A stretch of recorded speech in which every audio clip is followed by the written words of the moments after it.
Hi guys and welcome to Bomb Anime. It's your girl Ruka. And Big Boy Sama here bringing you another episode of The Duke of Death and His Maid. First of all, why does every single one of Viola's attendants look exactly the same down to the hair and the hair color?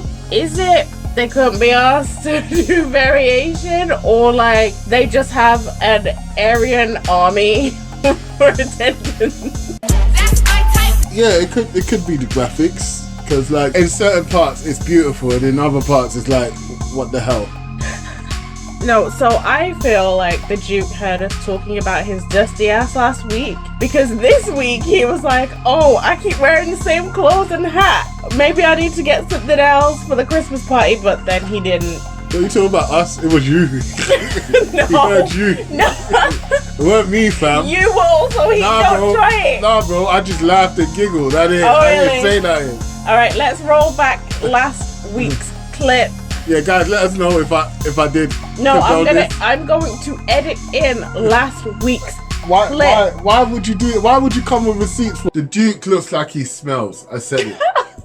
And it's not a normal, like, you've just gone to the gym kind of smell. It's a festering 3-day-old, sort of month-old, lingering. You guys know what I'm talking about. But anyway, what's the next point, fam?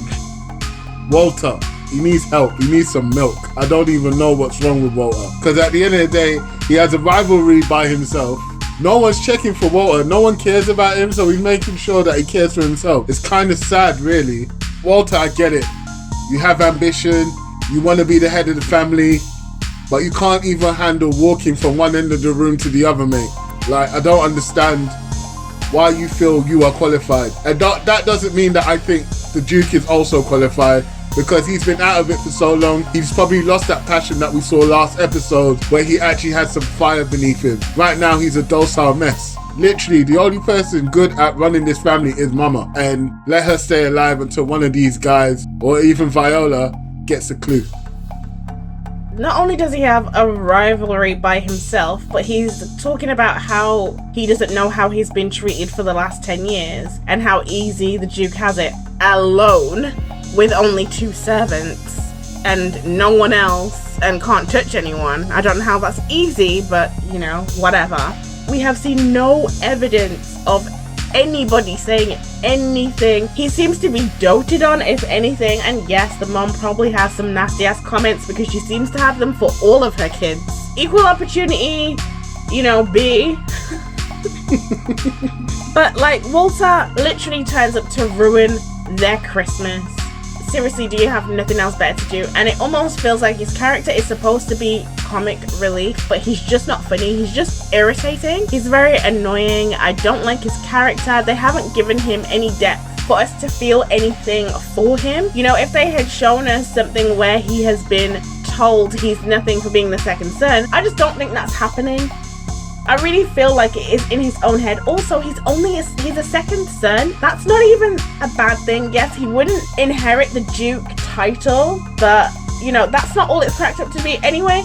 He's a second son, so he still has prestige. He can still find a lane. It's not like he has nothing. It's not like he's a third son. If he was a third son, I could understand. Like, you're trash. Like, you might as well be a peasant. You're spares, fam. But like, you're a second son. It's not that bad. What I just said about him being the second son and whatnot, it's more character development than this anime is giving me about him. Why don't I know what his troubles are? Why don't I see that he should really empathize with the Duke about the Duke's troubles and still find a way to think that his troubles are worse? Everything is given to me about this character, and I hate that about any character. I don't care what the medium is. If you give me everything and don't allow me to actually understand the motivation behind it, you've created a rubbish character. And you've done this for him, and you've also done this for Viola to an extent. But with Viola, you took the easy way out, which you gave us a love interest or unrequited love, that kind of thing. So Viola gets a pass in that sense. But everything else is flat. The only characters here that is giving me vibes is Alice. Even the Duke, I think, is also being done a little bit lazily. Because if you are the MC, I should know more about you. I should know your motivations by now. It looks like you're being lackluster. You have no fire in your belly. You're supposed to be looking for a curse, but all day you're just doting around, la-di-da-di-da. Like, do you get what I mean? Get some gumption, bro. Alice is the only character that's interesting, and it's really interesting, like really, really, really interesting, and it's the only reason why I'm still enjoying watching this anime. There, I said it. I have to agree with you. A lot of the characters do feel a lot, sort of one-dimensional. And also, last week I was saying that I thought that the Duke was basically using his side to further abuse Alice. That's what I thought that it was. But after watching this episode, that's not true. And I don't think I'm wrong because it's my fault. I seriously believe that the character development is just so poor that it's very hard to know where to put a character. For instance, we thought Alice was the villain, and now we've jumped onto the other side like, oh, she's probably not the villain.